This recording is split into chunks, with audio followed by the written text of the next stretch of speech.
Bueno, entonces, comencemos un poquito a hablar de sistema excretor. Bien.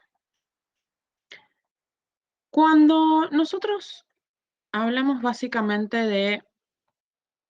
Vamos a poner esta diapositiva. Bien. Cuando nosotros hablamos básicamente del sistema excretor, o sea, nosotros sabemos que los animales ganan y pierden agua, ¿sí? Y solutos constantemente, o sea, todo el tiempo, ¿bien? Y todo el tiempo estamos fabricando, generando también desechos metabólicos, ¿bien? Pero nosotros sabemos o podemos entender en base a todo lo que hemos estudiado hasta ahora, que, digamos, la composición general y el volumen, ¿sí? Del líquido, de los líquidos de nuestro cuerpo se mantiene siempre dentro de ciertos límites, ¿bien?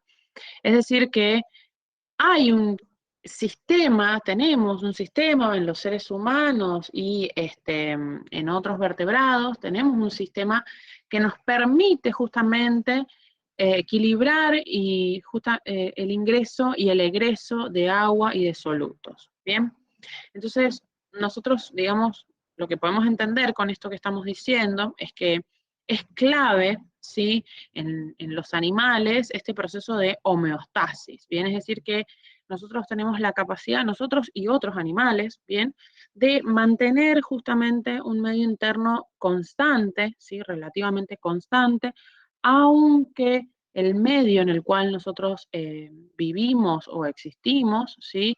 Sea variable o tenga condiciones ambientales que son variables, ¿bien? Entonces nos vemos sometidos a variaciones, frío, calor, lluvia, etcétera, ¿sí? Falta de agua, de alimento, en el caso de los animales que viven en los ambientes salvajes, ¿bien? Entonces, bueno, nuestro organismo tiene la capacidad justamente de realizar esta homeostasis.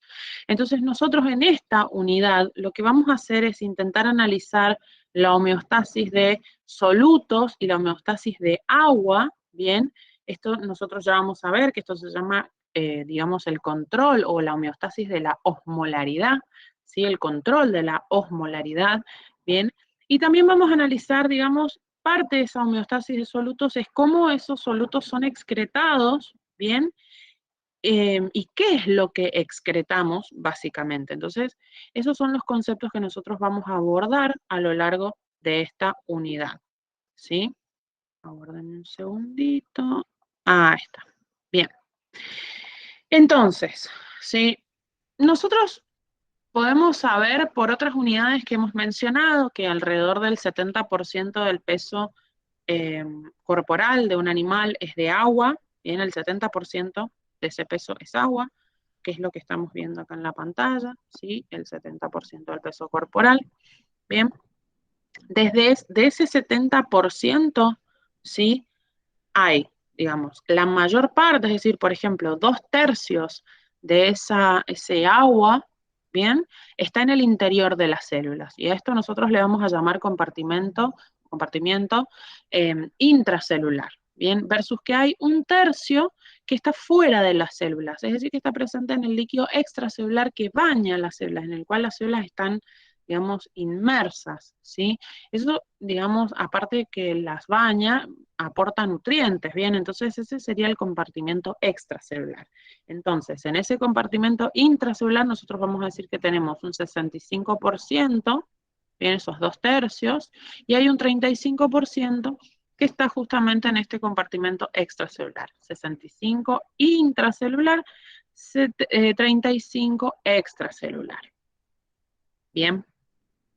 Ahora, de ese 35%, como pueden observar ahí en la pantalla, ¿bien? Que, que forma parte de lo que sería el líquido extracelular, o sea, el medio extracelular, hay un 7%, ¿sí? Que forma o que se encuentra en el compartimiento vascular, es decir, que está en sangre, ¿bien? Y el resto, un 28%, está en un compartimiento intersticial, ¿sí? Es decir, en el líquido intersticial, ¿bien? Es decir, Líquido, compartimento intersticial sería, digamos, el líquido que baña las células, y el compartimento vascular va a ser el plasma sanguíneo, bien, que es lo que pertenece al sistema circulatorio.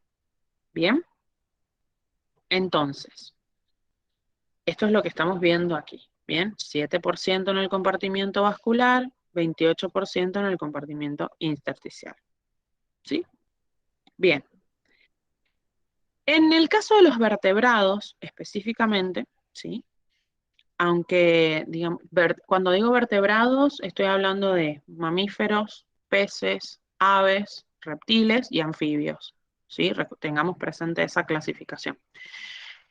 En el caso de los vertebrados, como les decía, ¿sí? El plasma sanguíneo, o sea, si bien ese plasma sanguíneo únicamente representa el 7%, ¿sí? de los líquidos corporales, la regulación de lo que hay en ese plasma sanguíneo es clave para la homeostasis, ¿sí? O sea, para mantener este medio interno lo más intacto que se pueda versus los cambios del medio externo. Bien, entonces la sangre es lo que abastece, ¿sí? A las células, a las diferentes células, de los productos químicos necesarios, de todos los productos químicos necesarios, y además a través de ese mismo torrente sanguíneo eliminan las células, o ayuda a esa sangre a que las células liberen justamente, o digamos, les permite eliminar sus desechos. Bien, entonces la sangre, ¿sí? Va a ser, digamos, un medio de sustrato, va a proporcionar elementos y sustratos para todo el metabolismo celular, ¿sí? Todas las cosas que nosotros sabemos de metabolismo celular, como oxígeno, como glucosa, ¿bien? Y por otro lado, esa sangre también va a participar como un mecanismo de limpieza, ¿sí? Por estos desechos que yo mencionaba, que ingresan al torrente sanguíneo, en donde luego posteriormente son eliminados. Bien, ese proceso de eliminar, esa eliminación de desechos, nosotros la vamos a conocer como excreción. Bien, que es diferente a cuando eliminamos heces a través de nuestro tubo, o sea, de nuestro intestino, ¿sí? A través de todo nuestro tracto intestinal.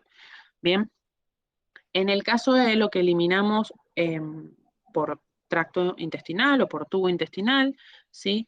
La mayor cantidad de ese material que nosotros eliminamos es material que, digamos, como por ejemplo celulosa, que verdaderamente nunca estuvo, ¿sí?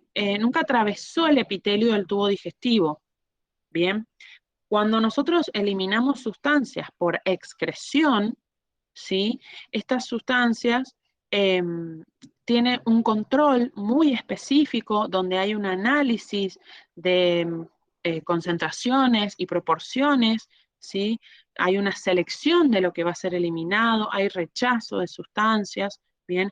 Entonces sí o sí tiene que haber, es necesaria que existan órganos especializados que nos permitan cumplir y llevar a cabo estas funciones tan específicas de selección y control, básicamente, que es todo el sistema excretor en sí. Bien, ya van a ver ustedes un poquito más adelante, cuando analicen bien cómo funciona el riñón, sobre todo, bueno, y las porciones, y cómo esas porciones trabajan controlando qué se excreta y cómo se va a excretar. Bien, bien. ¿Alguna pregunta hasta acá?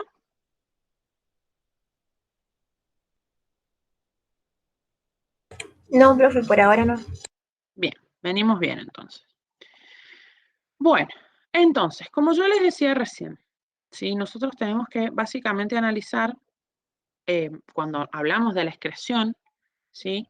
Tenemos que analizar qué es lo que se excreta. Bien, este sería el viaje que yo mencionaba recién, ¿sí? Nutrientes, compartimento vascular, compartimento intersticial, compartimento intracelular, es decir, que ese nutriente va a penetrar, va a llegar a la célula, esa célula genera un desecho que sigue el recorrido inverso para luego ser excretada en órganos especializados, como mencionaba recién, bien, a través de estos procesos de análisis y control. Esto básicamente resume lo que yo estaba mencionando recién, ¿sí? Este gráfico. Bien. Bien.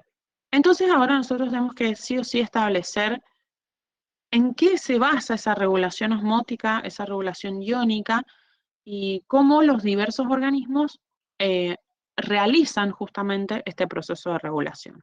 Bien, entonces primero que nada nosotros tenemos que establecer esto que hacíamos mención al principio, este concepto de la osmolaridad. Bien, la osmolaridad, ¿sí?, está dada, está determinada por justamente la concentración, es decir, la cantidad, concentración de solutos que son osmóticamente activos. Bien, ¿qué quiere decir solutos que sean osmóticamente activos? Quiere decir que son solutos que pueden generar presión, osmótica, ¿sí?, justamente por el movimiento de agua. Bien, siempre recordemos que si nosotros hablamos de ósmosis, hablamos de movimientos de agua. ¿Esto qué implica? Que estos procesos de osmolaridad, o sea, esta osmolaridad lo que hace es, cuando nosotros la estudiamos, tratamos de entender cómo la presencia de solutos hace que nosotros o saquemos agua o metamos agua, por decirlo de una forma muy vulgar. Bien, entonces estas concentraciones de solutos osmóticamente activos implica que son solutos que van a producir justamente, como decía, presión osmótica a través de el movimiento de agua, es decir, generando o generada esa presión osmótica por el movimiento de agua a través justamente de una membrana semipermeable, como nosotros ya conocemos que existen, ¿sí?, en todo nuestro organismo. Bien, ¿quiénes son esos solutos osmóticamente activos? Bien, y algunos son orgánicos como la glucosa, bien, diferentes tipos de aminoácidos, etcétera, bien, orgánicos, y otros son en general iones, como quiénes, y sodio, potasio, catión hidrógeno, magnesio, calcio, bicarbonato, bien, que son todos iones que son esenciales, digamos, hasta acá nosotros hemos estudiado algunos, ¿sí?, pero son todos iones muy importantes en nuestro organismo porque, digamos, ayudan en cómo se regula el pH sanguíneo, o sea, influyen en el pH sanguíneo, como por ejemplo el bicarbonato y por ejemplo el catión hidrógeno, ¿sí? La presencia o ausencia de catión hidrógeno implica en ese pH una variación, ¿bien? Nosotros hemos estudiado iones como el calcio, que son partícipes de la propagación de los impulsos nerviosos, ¿sí? Y además están presentes en la contracción muscular, ¿sí? Entonces, nosotros ya hemos estudiado a lo largo de este curso la importancia de estos iones y obviamente de su regulación, ¿sí? Bien, entonces, esa osmolaridad, digamos, no todos los organismos, ¿sí?, no todos los organismos pueden o regulan, bien, básicamente, de la misma manera, ¿sí? Los organismos todos regulamos de formas diferentes acorde a los recursos que tenemos, ¿sí? Entonces, hay organismos, ¿sí?, Em, que se llaman organismos osmoreguladores, perdón, ¿sí? Osmoreguladores. Esos organismos, ¿sí?, están caracterizados porque mantienen su osmolaridad plasmática, es decir, la regulación de esta concentración de solutos osmóticamente activos, ¿bien?, la mantiene constante, ¿sí? Mantiene su osmolaridad plasmática constante frente a cualquier cambio de osmolaridad ambiente, ¿sí? En otro caso, nosotros tenemos organismos que son osmorreguladores estrictos, ¿sí?, que siempre, a todo momento, ¿bien?, mantienen constante la osmolaridad sanguínea. Es decir, que hay osmorreguladores que pueden ser, digamos, pueden regular en algunos momentos, pero quizás no en todos los momentos, versus estos osmorreguladores estrictos que constantemente, a todo momento, no hay momento donde no haya una regulación estricta sobre la osmolaridad, es decir, como decía, estos solutos, ¿sí?, osmóticamente activos, la concentración de estos solutos osmóticamente activos. Bien. Estos seríamos osmorreguladores estrictos, ¿sí? Seríamos, por ejemplo, nosotros. Bien. Sin embargo, hay otros organismos, bien, que se denominan osmoconformadores. Bien. Los osmoconformadores tienen una regulación de la osmolaridad, o sea, la osmolaridad, bien, es bastante similar, o sea, su osmolaridad interna, mejor dicho, es bastante similar a la osmolaridad ambiental. Bien, entonces, esos se llaman osmoconformadores. Acorde a las variaciones ambiente, ese organismo va a variar sus condiciones de osmolaridad. Bien, en una categoría intermedia, es decir, entre ambos de estos que hemos mencionado, existen los osmorreguladores limitados o también osmorreguladores parciales, ¿sí? Que lo que hacen es regular su osmolaridad únicamente en periodos, es decir, en ciertos intervalos de variación ambiente va a haber un proceso de regulación y en otros intervalos simplemente no va a existir este proceso. ¿Bien? ¿Alguna pregunta con esto que he mencionado?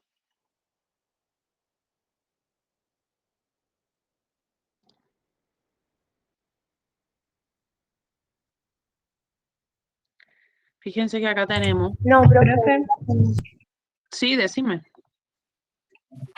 ¿podría repetir qué eran los osmorreguladores así en general? Bien, vamos, dejo el gráfico porque está bueno, ¿sí? Me parece importante. Y también lo tienen en el cuadernillo, ¿bien? Osmorregulador, ¿sí? Son aquellos organismos que mantienen la osmolaridad plasmática constante, ¿sí? Es decir, tienen mecanismos, esos organismos, para regular la concentración de solutos que hay en su interior, ¿sí? Frente a las variaciones del ambiente. Bien, existen osmorreguladores estrictos, como podemos ver acá, sí que tenemos osmolaridad sanguínea y acá en esta variable osmolaridad del medio, bien, entonces los osmorreguladores estrictos siempre, fíjense por eso la línea es de esta forma, ¿sí? Siempre mantienen constante su osmolaridad sanguínea, todo el tiempo. Esos son los osmorreguladores estrictos. Los osmorreguladores limitados, bien, quizás con este gráfico se entienda un poco mejor, también pueden controlar su osmolaridad, pero únicamente en ciertos lapsos de variación, ¿sí? Del medio, digamos. Bien, entonces fíjense, en esta porción ese organismo no está regulando, bien, no está regulando su osmolaridad, ¿sí? Fíjense, en toda esta porción ese organismo reguló, bien, y luego reguló su osmolaridad. Y luego ese lapso de variación del medio dejó de controlar.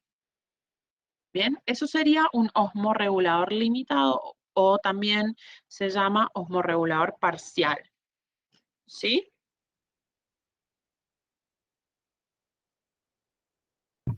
Sí, profe, ahora se entendió. Bien. En esta línea, ¿sí? Esta línea que vemos así, tenemos los osmoconformadores.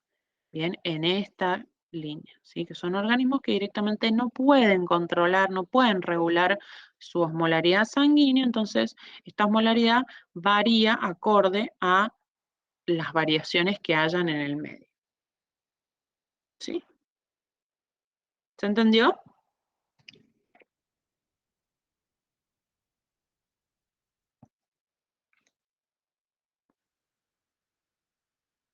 No sé si alguien tiene alguna pregunta más. Si no se entendió, lo volvemos a repetir.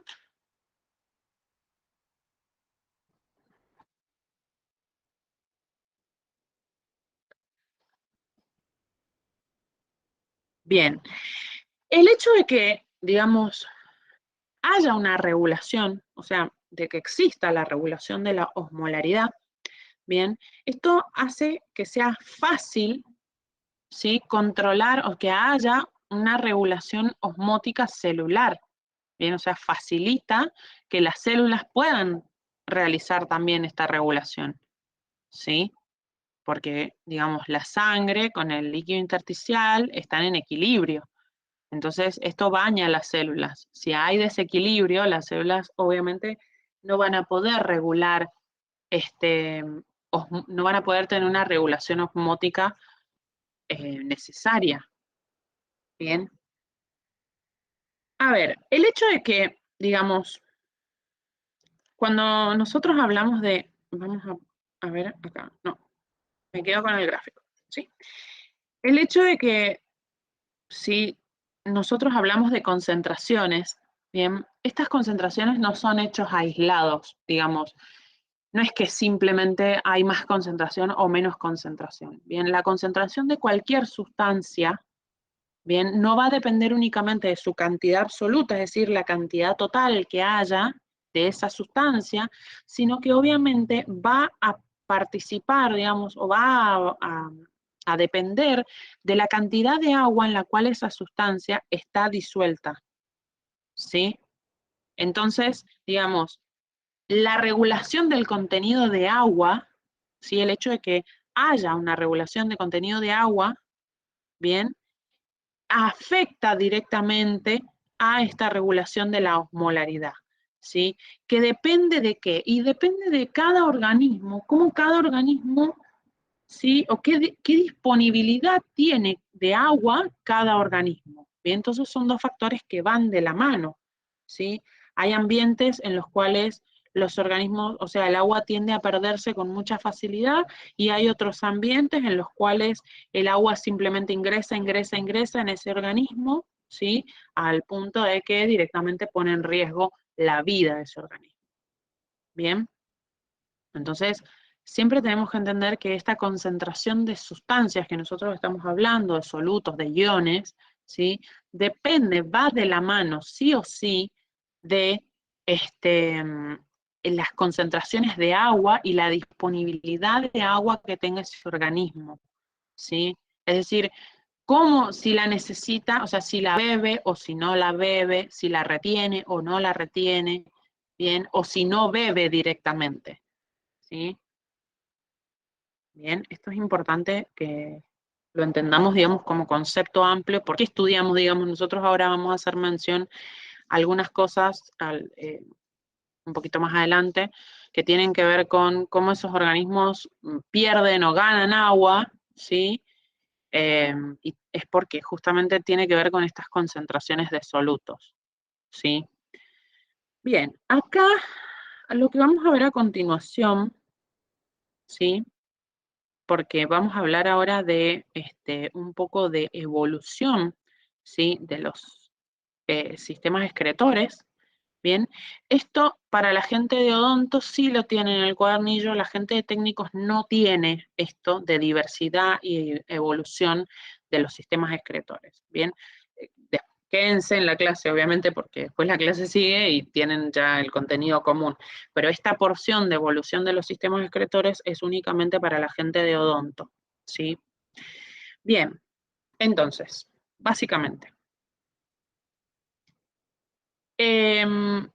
hay, digamos, una gran variedad, ¿sí? De formas de excreción. Pero en general, ¿sí? En muchos invertebrados y en todos los vertebrados, ¿bien? Digamos, la regulación de la composición de la sangre y ese medio químico interno es dada sí o sí por órganos excretores. Bien, más básicos, más elaborados, más rudimentarios, menos rudimentarios, sí, hay variación, pero hay órganos excretores. Bien, sí o sí vamos a encontrar esos órganos excretores. Bien, entonces, fíjense que tenemos esta imagen, ustedes también la tienen en el cuadernillo de odonto, está presente esta imagen, ¿sí? Dentro de esos órganos excretores, ¿sí? Nosotros encontramos comúnmente los nefridios, ¿sí? Los nefridios, ¿qué son los nefridios? Los nefridios son túbulos que están conectados entre sí, o sea, túbulos comunicados con el exterior, bien, del cuerpo, es decir, están comunicados con la parte externa del cuerpo a través de poros. Bien, entonces eso sería básicamente en lo que consiste un nefridio, ¿sí? Entonces ahora vamos a ver, digamos, en los diversos animales que nosotros hemos ido estudiando, las diversas categorías que hemos ido estudiando, nosotros vamos a ver, ¿sí? Cómo esos nefridios van variando. Bien, entonces, por ejemplo, tenemos, en el caso de platelmintos, ¿sí? Que eran las planarias, bien, que sería esto que nosotros vemos a la izquierda, bien. En el caso de platelmintos, ¿sí? Las planarias, estas planarias tienen protonefridios, ¿sí? No son nefridios propiamente, sino que son protonefridios. Hay una diferencia, ¿bien? En el caso de los protonefridios, son túbulos, que son muy finitos, que están distribuidos a lo largo de todo el cuerpo, ¿sí? Fíjense que no están sectorizados en una región, sino que están distribuidos, como les mencionaba, a lo largo de todo el cuerpo, ¿bien? Estos protonefridios no tienen aberturas internas, digamos una abertura interna que salga al exterior, ¿bien? Sino que hay en esos protonefridios, en las ramas, digamos, de esa red de protonefridios, que hay muchos, ¿sí? Hay células que tienen, que se llaman células flamígeras, que tienen directamente mechones de cilios, es decir, muchísimos cilios, ¿bien? ¿Qué sería, digamos, esto que nosotros observamos acá? Esta red de túbulos, digamos, que nosotros únicamente estamos viendo una porción, sería justamente ese protonefridio, ¿bien? En esos extremos tenemos esas células flamígeras, ¿sí? Que se llaman flamígeras porque como están en constante movimiento parecen, digamos, una llamita, o sea, una llama prendida, ¿sí? Una llama encendida, ¿bien?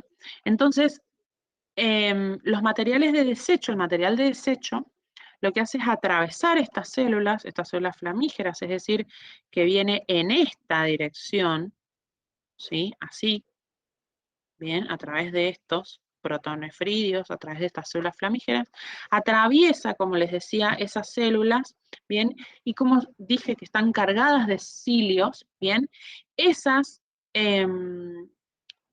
cilios lo que hacen es impulsar justamente todo el material de desecho hacia los túbulos excretores, ¿bien? Donde salen, ¿sí? Al exterior, porque obviamente deben ser eliminados, salen al exterior a través de un poro, ¿sí? Que tiene un nombre particular que se llama nefrioporo, que sería esta porción, ¿bien? Acá vemos el tubo excretor, ¿sí? El protonefrido acá, y acá tenemos las células flamígeras en la punta, ¿sí? Y el nefrioporo acá, que sería lo que conecta hacia el exterior. Bien, fíjense que acá en cada una de esas secciones nosotros estamos viendo estos cúmulos de protonefridios que permiten justamente la eliminación de los desechos. Bien, eso sería en cuanto a platelmintos. ¿Sí? ¿Alguna pregunta? Profe, los protonefridios serían como que están conectados hacia el medio. O sea, ¿Cómo conectar? claro, ¿En ¿de qué dónde sentido? vienen? En el dibujo, porque no me ubico bien. Ah, mira, digamos. Esto sería una porción de una planaria, que es lo que vos ves acá. ¿Sí? Esta parte. No sé si se puede ver el puntero. Sí, profesor. Bien. Esa porción es una planaria. Entonces vos tenés acá, te muestra la sección de la cual sale. Esta célula flamígera, digamos, o sea, este protonefridio está orientado hacia el interior, es decir, excreta desechos que salen del interior del organismo. Cada una de estas partes está conectada al interior. Bien, no hay un poro acá. En otros organismos más básicos, acá directamente hay abertura, ¿sí? Entonces acá directamente tenemos células flamígeras, entonces forma una estructura similar a un nefridio. Se llama protonefridio porque es más rudimentario, menos evolucionado, ¿sí? Eso, digamos, esta porción está orientada hacia adentro, ¿bien? Y esta porción estaría conectada en los laterales, ¿bien? Donde está el nefrioporo, eso directamente al exterior. Sí, profe, ahora se entendió bien. ¿Ahora sí? Gracias.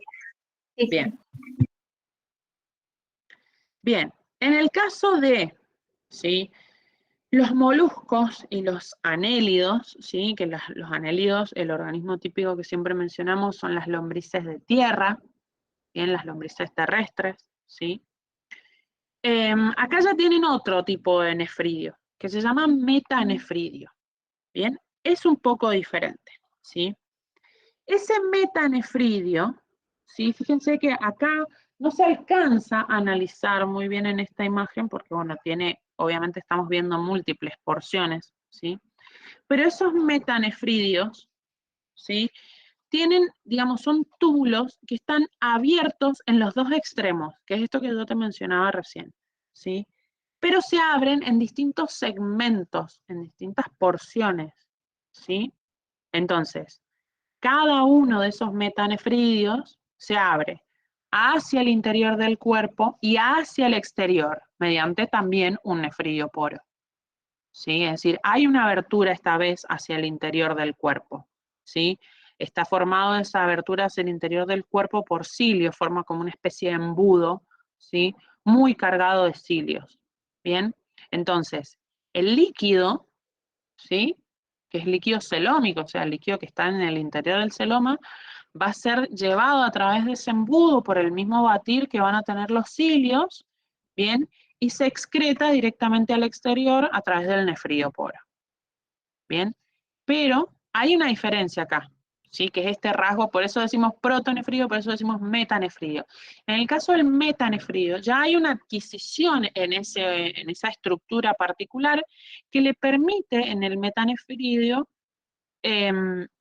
reabsorción de agua, ¿sí? Es decir, que hay reabsorción de agua, que hay reabsorción de moléculas y de iones, ¿bien? Entonces hay una excreción una separación ya de, o sea, producto de desecho versus una porción en la cual va a haber una reabsorción de agua, es decir, que le permite ya a ese organismo, a ese molusco, a ese anélido, eliminar de forma más eficiente los desechos sin desperdiciar, digamos, entre comillas, sin eliminar tanta agua o sin eliminar tantos iones. Bien, a eso hace referencia cuando decimos, bueno, protonefridio. Y bueno, están las células flamígeras y nada más. Bien, en el caso de los metanefridos ya tenemos otras estructuras que permiten justamente reabsorción de sustancias. ¿Sí? Bien, que fíjense, digamos, nosotros vemos acá, todo esto sería el metanefridio. Bien, fíjense que acá aparecen elementos como, por ejemplo, túbulo colector, ¿sí? Hay una irrigación diferente. Acá podemos ver el nefrioporo, ¿sí? Acá, digamos, está esquematizado cómo sale, pero acá está el nefrioporo ahí, ¿sí? Podemos ver que hay, dice acá, red de capilares, es decir, que esto ya tiene una irrigación bien diferente, ¿sí? Acá podemos ver ese embudo que conecta con el interior, es decir, esto sería lo que conecta con el interior y esto sería lo que conecta con el exterior, ¿sí? Entonces ese cúmulo de metanefridios, o sea, no es que hay uno, sino que hay una red de metanefridios. ¿Bien? ¿Se entendió esto?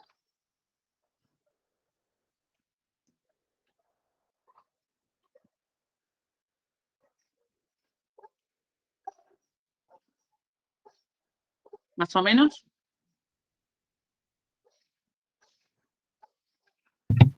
Sí, profe, se entendió.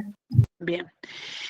En el caso de los artrópodos, ¿sí? ¿Quiénes son los representantes, digamos, de los artrópodos? Insectos tenemos y arácnidos, ¿bien? Son cosas diferentes. Ya en el caso de los artrópodos ya hay una estructura mucho más desarrollada, ¿bien? Que se llaman túbulos de Malpighi, ¿sí? No sé si está escrito acá en la diapositiva. Sí, acá. Bien, donde dice túbulos de Malpighi. Bien, esos túbulos de Malpighi son túbulos, son ciegos, ¿sí? Tubo ciego, ¿qué quiere decir eso? Que no tiene salida. Bien, eso hace referencia con un túbulo ciego. Bien, esos tubos ciegos son largos, bien, y son muy delgados y surgen como una evaginación del intestino. ¿Sí? Fíjense que ustedes en la imagen pueden ver, ¿sí? Esta porción sería el intestino, y acá están esas evaginaciones, porque son hacia afuera, si no sería invaginación, ¿bien? Surgen estos túbulos de Malpighi, ¿bien?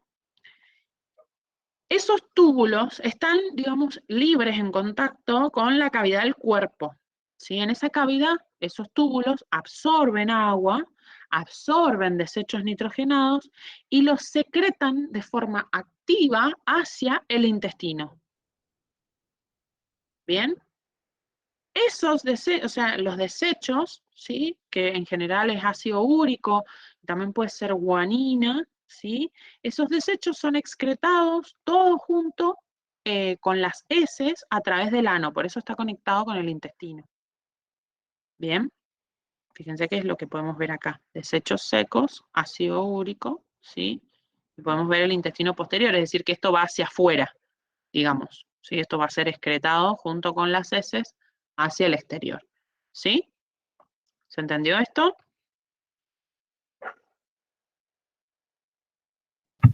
Profe, entonces esos túbulos solo van a absorber, ¿verdad? Desechos. Claro, absorben, ¿sí? No eliminan. O sea, lo que hacen es, digamos, tomar el desecho y juntarlo en un mismo lugar, por así decirlo.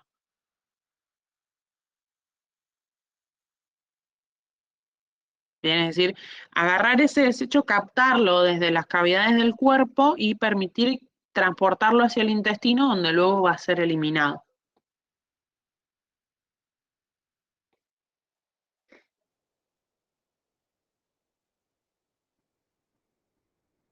¿Sí? Sí, profe. Bien. Acá, bueno, acá está escrito, digamos, todo esto, lo que yo les estaba escribiendo recién, ¿sí?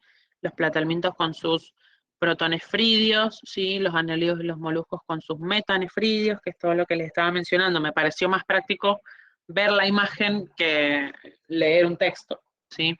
Y acá vemos los artrópodos con los túbulos o tubos de Malpighi, es lo mismo, ¿bien? Ahora, ya cuando nosotros hablamos de vertebrados, bien, en el caso que nosotros estemos hablando ya, sí, de vertebrados, y bueno, ya acá hay un órgano, ¿sí? Que está encargado justamente de la excreción, ¿sí? Ese órgano es el riñón, el cual ustedes van a estudiar un poquito más adelante en esta unidad. Bien. Ahora, sigo en esto con la gente de odonto, ¿sí? Esta parte tampoco la tiene la gente de técnicos. O sea, tienen como una mención de esto, ¿bien? Entonces, quizás con lo que yo les voy a explicar a continuación, ustedes pueden completar esto que tienen este párrafo, ¿sí? Tienen apenas como una mención nada más de esto, ¿bien? Entonces, cuando nosotros hablamos de vertebrados, ¿sí? Como dijimos recién, peces, anfibios, reptiles, mamíferos, ¿bien? Y aves. Todos esos constan los vertebrados, ¿bien? Que nosotros decíamos, bueno, el riñón. Sí, hay un órgano excretor fundamental que es el riñón, ¿bien? Pero ¿qué pasa? ¿Sí? Esos peces, ¿sí? Digamos, los peces son los vertebrados más primitivos, ¿bien? Los peces, digamos, la evolución de estos peces se dio en el agua dulce, ¿bien? Entonces, la función del órgano excretor en estos peces de agua dulce, ¿sí? Es movilizar agua, o sea, sacar agua hacia afuera del cuerpo y retener en el interior los iones y los solutos, ¿sí? Como por ejemplo la glucosa. Por eso distingo entre ion y soluto y no digo todo soluto, ¿bien? Sino que hay, digamos, iones y solutos, ¿bien? Entonces, ese es el mecanismo de función, ¿sí? De esos peces de agua dulce, ¿bien? Ese riñón, ¿bien? Lo que hace es filtrar activamente, o sea, tiene funciones de filtrado y tiene funciones de reabsorción de solutos, ¿sí? Es decir, que esta estructura compleja, ya lo van a ver cuando analicen riñón, esta estructura tan compleja que es el riñón, ¿sí? Tiene múltiples porciones en las cuales permite la filtración, en las cuales permite la retención, en las cuales permite la reabsorción. Bien, en el caso de estos peces, ¿sí? Que es lo que estamos viendo acá, bien, en el caso de estos peces que están en un medio hipotónico, ¿sí? El agua tiende a entrar en los cuerpos, ¿sí? Entonces, las orinas son muy abundantes y son sobre todo hipotónicas, ¿bien? Es decir, que tienen baja concentración de solutos, ¿sí? Tratan de retener la mayor cantidad de solutos que pueda, A eso hace referencia con que el medio es hipotónico. Entonces, el medio, en el apunte, les dice también hipoosmótico o hiperosmótico. Es lo mismo que decir hipotónico o hipertónico. Sépanlo, ¿sí? Porque les hace mención a ambas cosas. Bien, entonces, ese medio hipotónico implica que el pez es hipertónico con respecto al medio. ¿Sí? Tiene mucha más concentración de iones en su medio interno que, que el medio externo en el que está inmerso. Bien, entonces el agua tiende a entrar, ¿sí? Entonces, a partir de esto es que estos peces tienen orinas hipotónicas sumamente abundantes. Bien, ¿sí? Eso, los líquidos corporales internos de los peces de agua dulce son hiperosmóticos, ¿sí? O hipertónicos, es lo mismo, bien, con respecto a ese medio, ¿sí? Entonces el agua tiende a entrar a través de ¿qué proceso? Y claramente el proceso de ósmosis, bien, a través de este proceso de ósmosis, este pez, por su condición de líquido corporal hipertónico, el agua va a intentar entrar. Bien, entonces este pez, ¿qué hace? Elimina, ¿sí?, el exceso de agua con una gran, elevada cantidad de orina, ¿sí? Y esa orina es muy abundante y además es mucho más diluida, ¿sí?, que obviamente los líquidos corporales. Bien. Los riñones sí reabsorben, o sea, los riñones de los peces sí reabsorben, bien, pero obviamente algunos los van a perder igual, ¿sí? Es decir, hay una reabsorción de solutos esenciales justamente para esos peces, ¿sí? Pero muchos de ellos en general los pierden, ¿bien? ¿Cuáles son esos solutos? Y principalmente sodio y cloro, ¿bien? Esos serían como los dos solutos más importantes, ¿sí? Y esos solutos se reabsorben o son reabsorbidos por células especializadas que van a tener los peces en las branquias, que están justamente especializadas en la absorción de sales, ¿sí? Este cloruro de sodio o sodio y cloro, ¿bien? Y también estos peces pueden realizar ese aporte que están perdiendo esos iones esenciales a través de la dieta, ¿sí? ¿Se ha entendido más o menos esto? Fíjense que acá tenemos como estos dos esquemas. Este es el pez que nosotros estábamos estudiando recién, ¿sí? De agua dulce. Bien. ¿Se entendió más o menos esto?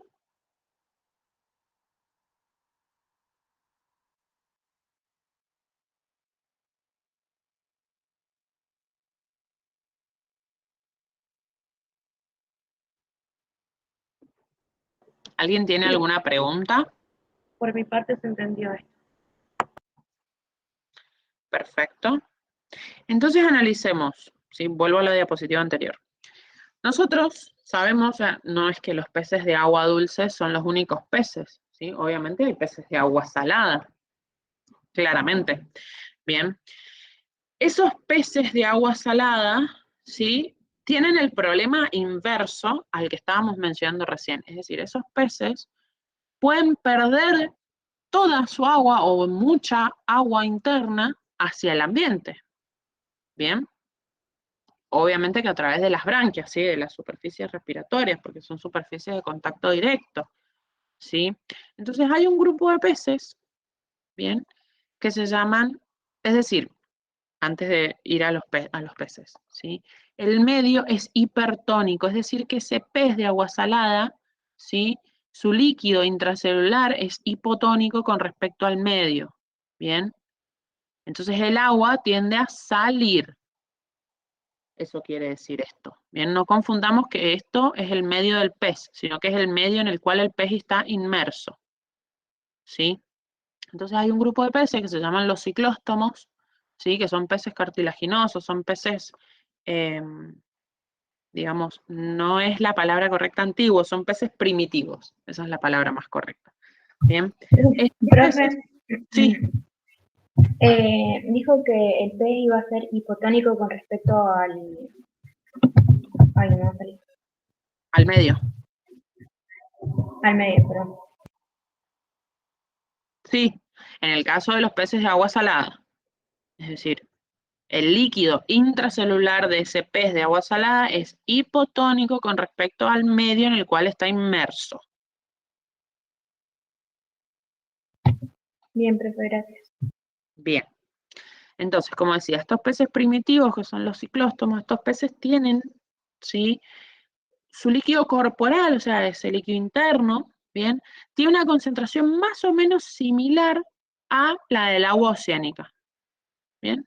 Es decir, que van a mantener esos fluidos corporales a una concentración más o menos similar al medio en el que están inmersos, ¿sí? Hay, ¿sí?, peces cartilaginosos no tan primitivos, como por ejemplo los tiburones, ¿sí?, que son isoosmóticos o isotónicos con el agua de mar. Es decir, en el agua de mar y en el interior de ese tiburón hay más o menos una concentración muy similar de solutos, lo cual hace que el flujo neto de agua entre el pez y su medio no es que es, digamos, lo que entra y lo que sale de agua es más o menos lo mismo, entonces decimos que ese flujo neto es nulo, ¿sí? No es que no hay movimiento de agua, hay movimiento de agua, pero es muy, muy poquito, bajo, ¿sí? Entonces eso sería en el caso de los tiburones, que además, digamos, no solamente que son isotónicos con su medio, sino que tienen, ¿sí?, normalmente los organismos tratan de eliminar, ¿sí?, o sea, casi todos los organismos tratan de eliminar la urea, o la urea, como le quieran decir, ¿bien? Constantemente todos, incluidos nosotros, estamos tratando de eliminar esa urea, ¿bien?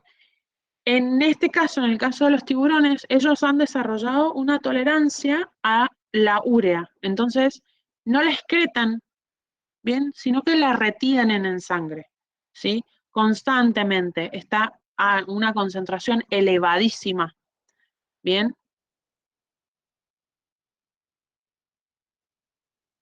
¿Sí?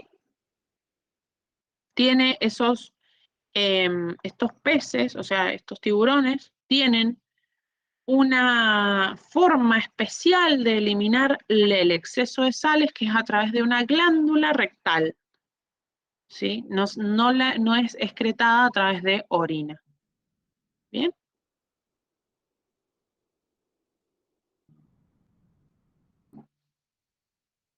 Entonces, digamos, la sangre no es hiposmótica o hipotónica con respecto al agua salada, ¿sí? ¿Se entendió esto?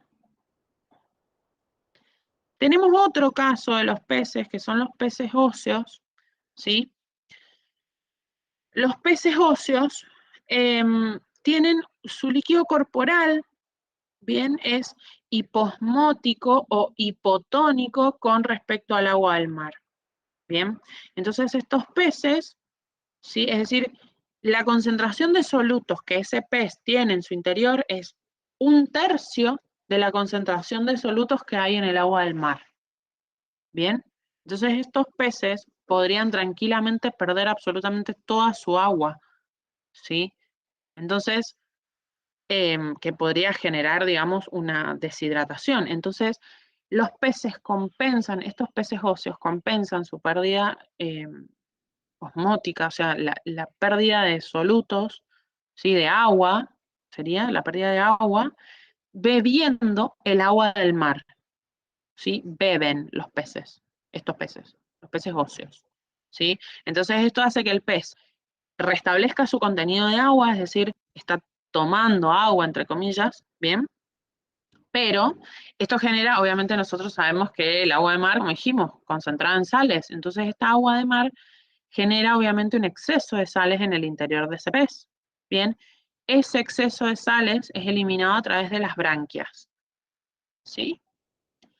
Algunos iones que estos peces consumen, digamos, en exceso, como por ejemplo magnesio y sulfato, que están presentes en grandes cantidades en el agua de mar, estos iones en realidad el pez los elimina a través de la orina, ¿sí? Algunos otros se eliminan por las branquias, pero en particular magnesios y sulfatos son eliminados, o sea, son excretados a través de la orina. ¿Sí? Entonces pueden estos peces tranquilamente con estas adaptaciones tomar el agua del mar, ¿sí? Y permanecer con concentraciones hipotónicas con respecto a ese medio en el que están inmersos. Bien, ¿alguna pregunta con esto?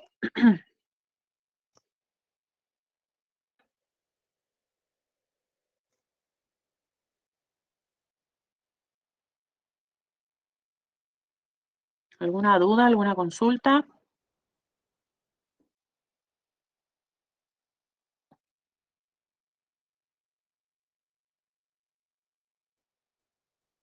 Ahora sí vamos a ver un contenido que ya está, ¿sí? Que a esta parte ya nos incorporamos todos en el mismo contenido, que sería los chicos de técnico y los chicos de odonto ya tienen este contenido que sigue a continuación. Bien, acá vemos estos esquemas, sí, que los tienen presentes en el cuadernillo. Bien, en el caso del medio terrestre, porque nosotros dijimos, bueno, ¿cómo es esta regulación de iones, este balance hídrico en el medio acuoso? ¿Sí? Pero en el caso del medio terrestre ya es diferente, ¿sí? Es bastante diferente, sobre todo en las dificultades, ¿bien? Es decir, los animales terrestres no siempre tienen acceso libre al agua, ¿sí? Ya sea dulce o ya sea salada, entonces su regulación de agua tiene que ser de otra forma, ¿bien?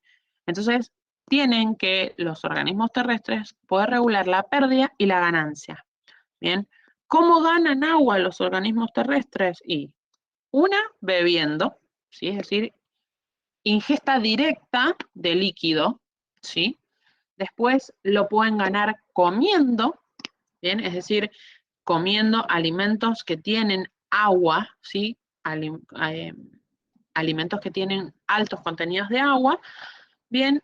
Pero también hay una porción de líquido que se va a obtener a través de reacciones metabólicas. Es decir, que como producto final de algunas, ciertas, no todas, algunas reacciones metabólicas, se va a obtener agua. Bien, como por ejemplo los procesos que nosotros hemos estudiado que ocurren en la mitocondria, ¿sí? Entonces, eso da como producto final agua y también representa una fuente de agua, ¿bien? Digamos, diferentes tipos de procesos metabólicos dan diferentes cantidades de agua o generan diferentes cantidades de agua. Es decir, la oxidación, ¿bien? La oxidación de 1 gramo de lípido genera 1.1 gramos de agua. ¿Sí? Es decir, forma en su proceso oxidativo ese 1 gramo de lípido genera 1.1 gramos de agua. Bien, otras sustancias como la glucosa, al oxidarse, generan, por ejemplo, en 1 gramo de glucosa van a generar 0,6 gramos de agua.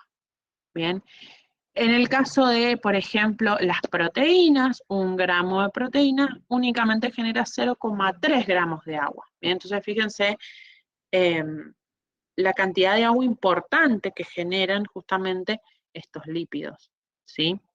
Digamos, van a existir animales, hay animales, ¿sí? Que están obviamente adaptados al ambiente terrestre y que directamente obtienen toda su agua, ¿bien? A través del alimento y directamente no beben, ¿bien? Sino que obtienen el agua a través del alimento y de, obviamente la ulterior degradación, la posterior, digamos, oxidación de esas moléculas que obtienen de esos nutrientes, ¿bien? Entonces directamente no requiere líquido, que es el ejemplo este que les menciono en el cuadernillo, tanto para técnicos como para odonto, que es el ejemplo de la rata canguro, ¿sí? Que no toma agua, es un animalito que no toma agua, sino que come alimento adecuado. Obviamente que si no consigue o no obtiene el alimento adecuado, y ahí sí va a tomar agua.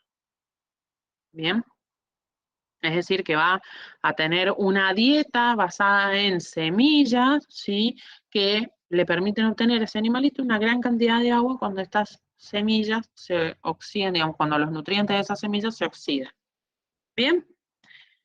Obviamente tenemos otros animales, ¿sí? Como por ejemplo el camello, básicamente, ¿sí? Nosotros obviamente que lo conocemos bien.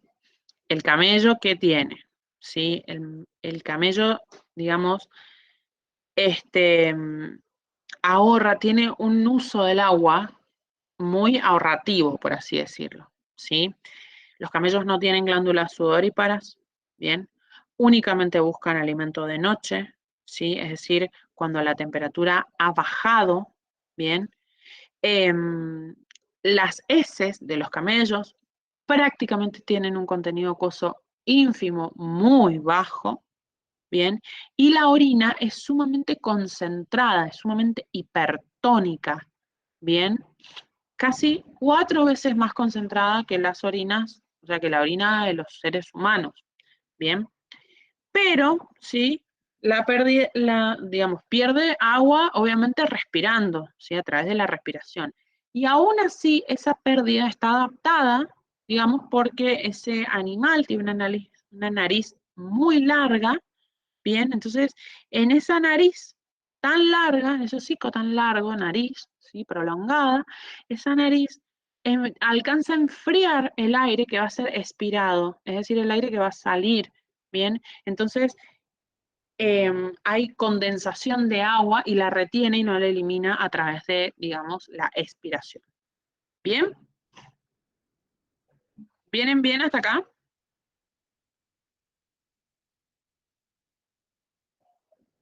¿Alguna pregunta? ¿Algo? Ay, aguárdenme un segundito que modifico esto. Ah, justo no se ve. Aguárdenme un segundito.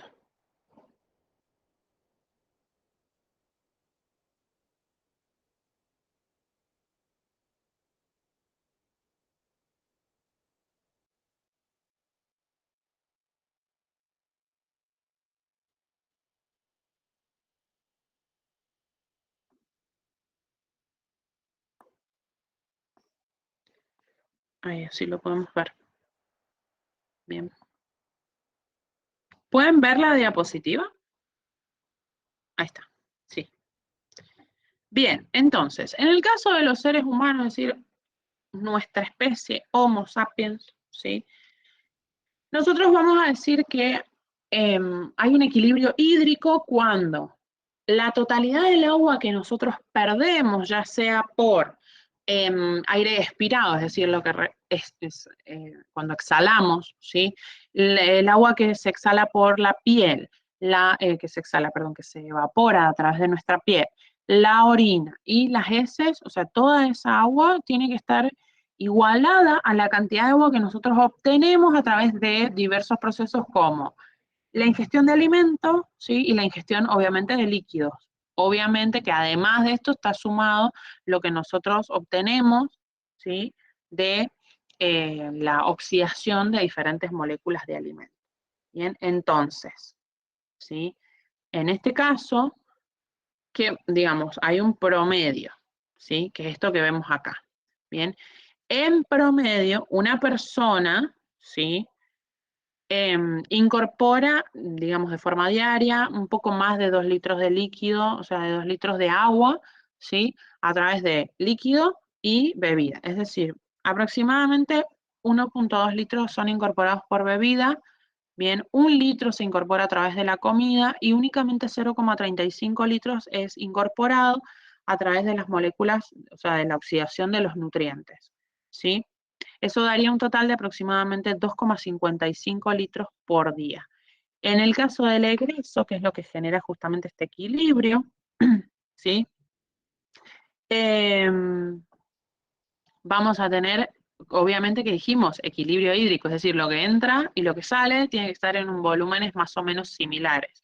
Entonces, por orina se eliminan hasta 1,5 litros, ¿sí? Es decir, ¿puede variar esta proporción? Sí, este volumen sí puede variar, ¿bien? Pero se considera, por ejemplo, que 0,5 litros es el mínimo que se debe eliminar por orina, ¿sí? 0,9 litros se eliminan a través de la evaporación de nuestra piel y de nuestros pulmones, ¿bien? Es decir, cuando expiramos. Y 0,1 litros eliminamos a través de las heces.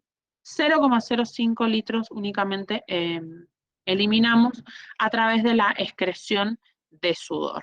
O sea, la secreción de sudor, ¿sí? Cuando hay una ruptura en este equilibrio, ¿sí? Hay situaciones como, por ejemplo, lo que nosotros podemos conocer como deshidratación, ¿bien? Es decir, la pérdida de agua supera la ganancia o el ingreso de agua, ¿bien? Entonces, aumenta, ¿sí? La concentración de los solutos en nuestro interior, ¿sí? Y esto hace que las células, o sea, el líquido extracelular aumenta su concentración de solutos. Y esto hace que el agua de las células salga. ¿Bien? En las mucosas que nosotros tenemos en nuestra cavidad oral, que nosotros ya las hemos estudiado, ¿sí? Esto es lo que nos genera la sequedad y la sensación de sed. ¿Bien? Esa sensación que nosotros asociamos a la sed, que es esa sequedad en la boca. ¿Bien? Hay distintas otras anomalías que nos pueden generar que nosotros retengamos sales, ¿sí? Esto sucede cuando nuestros riñones no funcionan de forma óptima, ¿bien? Entonces, en este caso, digamos, puede ser, por ejemplo, la pérdida de las proteínas plasmáticas, ¿bien?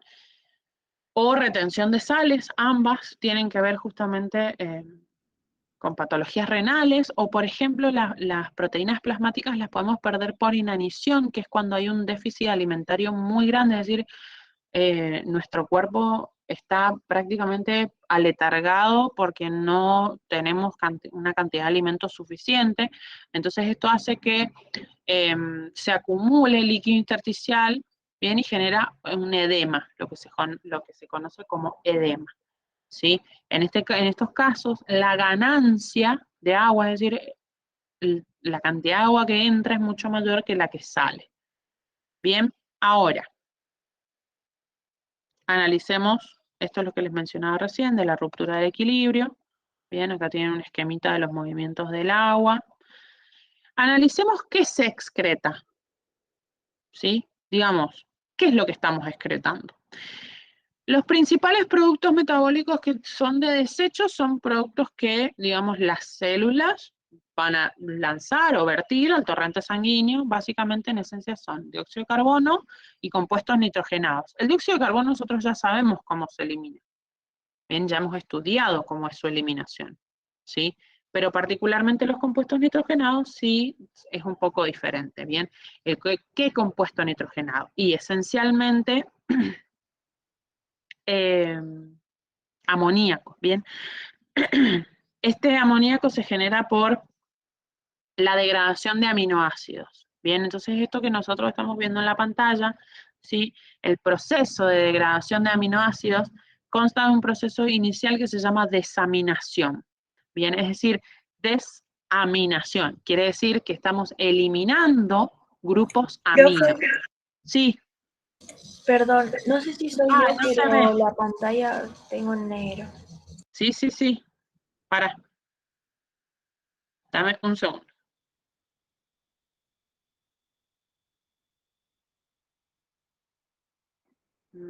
¿Se ve? ¿No se ve? No, sí en negro. Ahí se ve. Sí, ahí sí. Bueno, entonces les dejo esta. Ustedes tienen igual el esquemita que yo les estaba mostrando recién, lo tienen en la página 10 de Odonto y la página,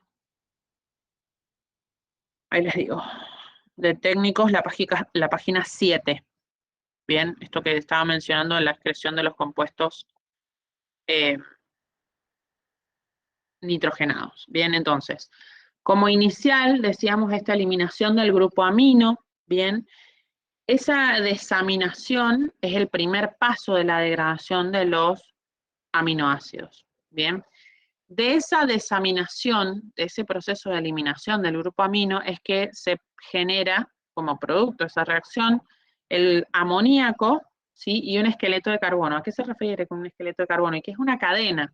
Entonces esa cadena puede ser degradada o puede proporcionar energía o, digamos, puede ser reutilizada esa cadena, ¿bien? Pero ese amoníaco necesita ser eliminado sí o sí. Entonces, por ejemplo, en el caso de los animales acuáticos, el amoníaco, ¿sí? Se excreta directamente hacia el agua que está circundante, directamente, o sea, no necesita, no lo excreta de otra manera. Bien, es muy tóxico el amoníaco, ¿sí?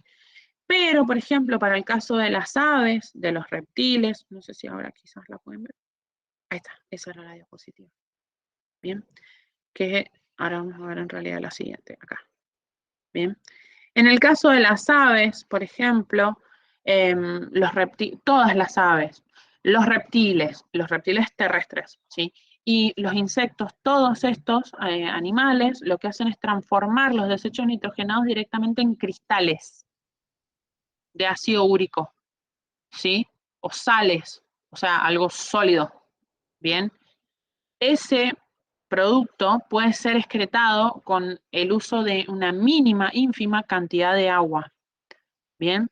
En el caso de las aves particularmente, el ácido úrico, ¿sí? Con las sales y todo, se mezcla además con desechos de la alimentación que no han sido digeridos, ¿sí?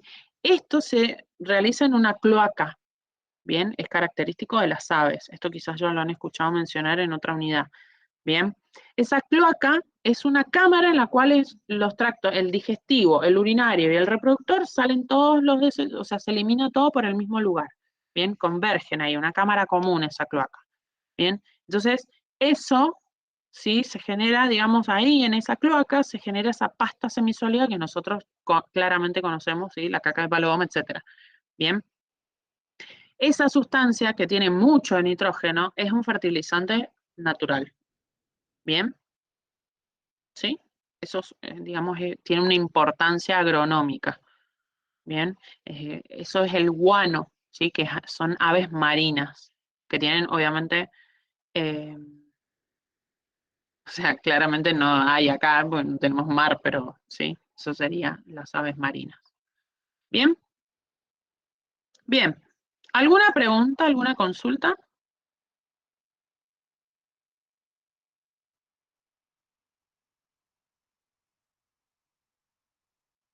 No, profe, yo no tengo ninguna duda. Bien, perfecto entonces.